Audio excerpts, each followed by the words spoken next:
Shabbat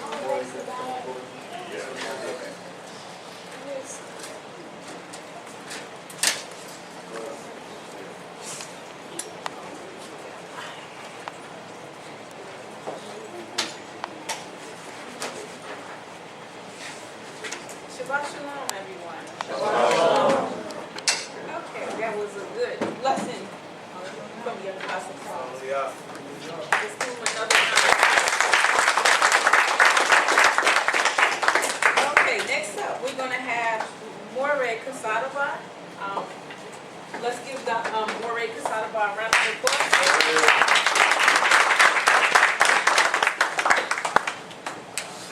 Shalom, shalom, shalom, Mr. Car. Shalom, bro. What I want to do is basically pick up from where our chief officer, Rav Aluf, stopped off at. And he stopped off with the book of Shemot.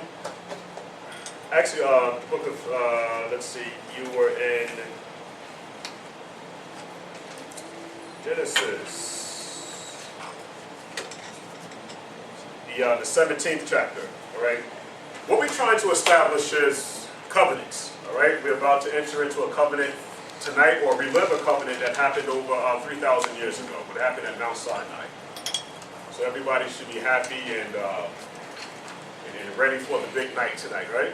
Right. Okay, all right, because we need to line it up here a little bit, all right? We need everybody to wake up here.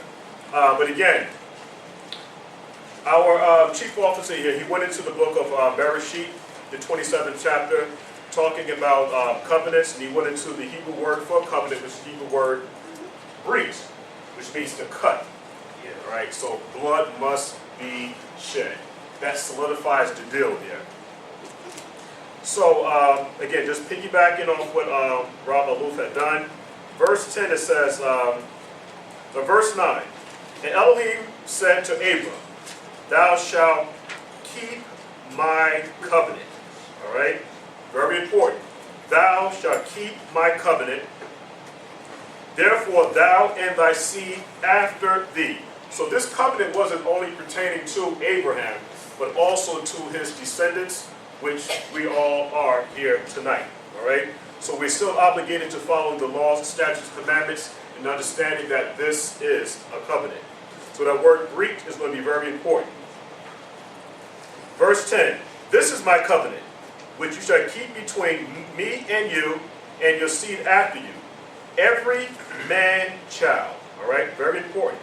Every man-child among you shall be circumcised. So we know that Abraham was circumcised. We know that he circumcised his son, Isaac, on the 8th day. We know that Ishmael was actually circumcised when he was 13 years old. So Moreh, Eliyahu brought out about 2 weeks ago that, lo and behold, even our sisters and our children are also included in the covenant. A lot of congregations don't teach that. All right? He brought out about 144,000, and we know that's pertaining to the men, but the women and children, they're not there physically, but we know that women are also included in this walk and with the covenant too. The question is this. We see that there was a certain procedure, okay, that Abraham had to go through in order to prove his loyalty to the father. Now, how did the Isha, or the woman, come into covenant relationship? Because it only talks about her name being changed from Sarah to Sarai. Okay, so how did now the sister come into covenant relationship with the father?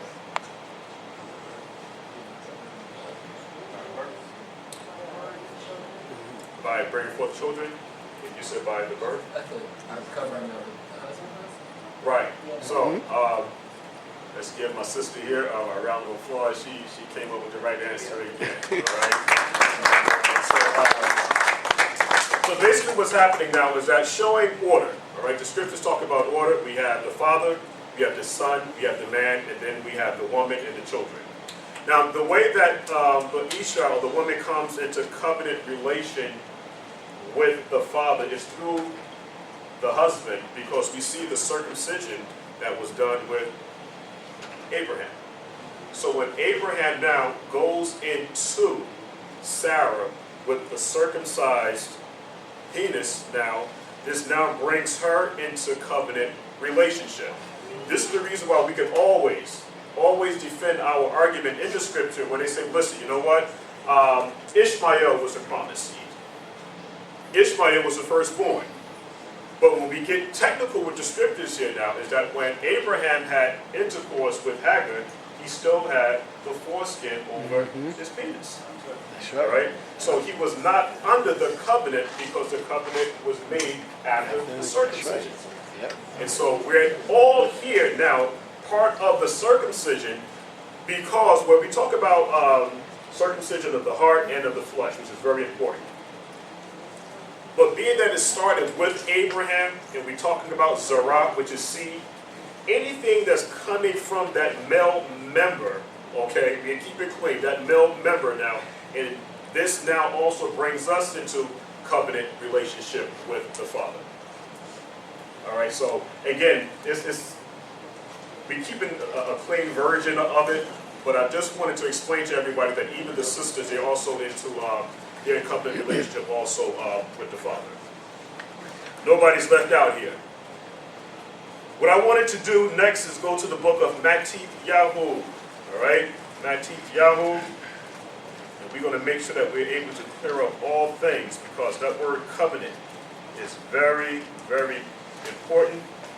And it's the Hebrew word breeks. And another word that we're going to be tackling tonight too is the word neder. Okay, we have the nun, the dalet, and the resh. All right, and that word means a vow. Okay, aloof. Rob Aloof has been talking about covenant all night here, but we have to also understand the importance of vows. And one of the things that Yashra'al don't like to do, we don't like keeping our vows. We don't like keeping our vows. And this is what the whole wedding is about. It's about us keeping our vows. All right? We said, I do.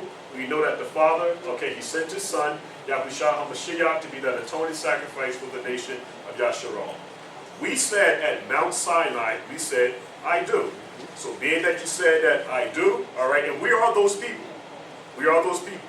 And so being that we said I do, you're now obligated to doing the laws, statutes, and commandments. What I want to do first. You know what? Let's do something else. Let's go to the book of Joshua. Let's see how this thing works here. Let's go to the book of Joshua, and let's see how thorough the Father is. We brought this out before. We're going to go to the book of Joshua, the 21st chapter, verse 43, and we're going to get my sister Shemai to read 43 to 45.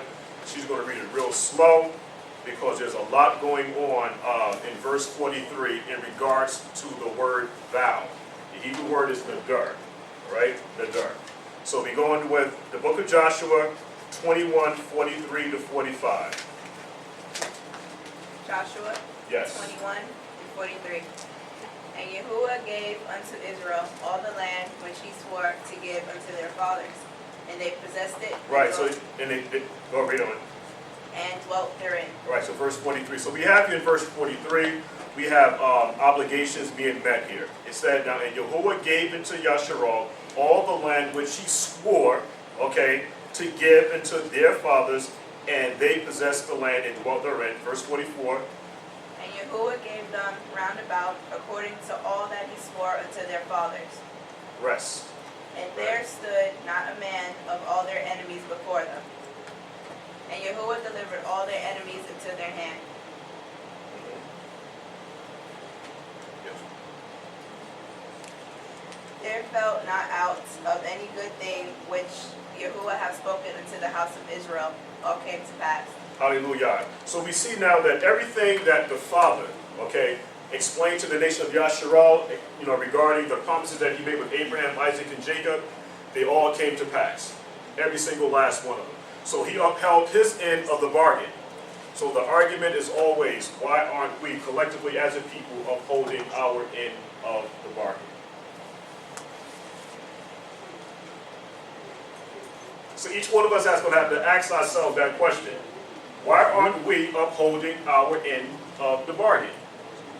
Yeah, there's no excuse at all, none. But still in this late stage of the game, there's still excuses that people are making here today.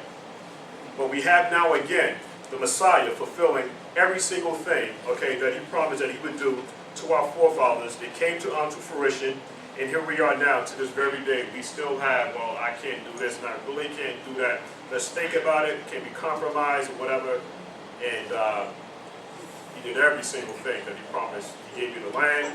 He gave you rest all around about your enemies. He gave you a land flowing with milk and honey. He even made mention that this land that I'm giving you is not like the land of Egypt. This land that I'm giving you, all right, the Father takes care of it every single year. There's no want for anything in this particular land, all right? Let's go to the book of Matthew 22:14, all right? I'm going to read that. Let's see how we can get a better understanding of what's about to happen here tonight when the sun goes down. Let's see. I'm going to start at verse 1. And the Messiah answered and spoke unto them again by parables, and said, the kingdom of Shamayim is like a certain king. Everybody know who that king is, right? We're in 22, Matthew the 22nd chapter, verse 1. That's actually in verse 2 now. It said, the kingdom of Shamayim or heaven is likened to a certain king which made a marriage for his son. So who would be the king and who would be the son?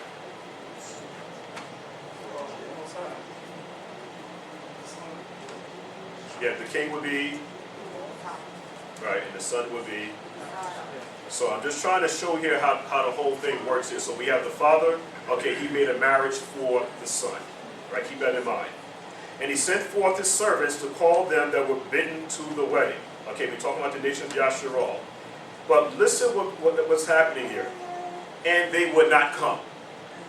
All right, so we have the father, okay, he has a son. The father is arranging a marriage. This is all going to be a prophetic shadow picture of what's going to happen now in the 3rd month, the 15th day, according to the Qumran community calendar.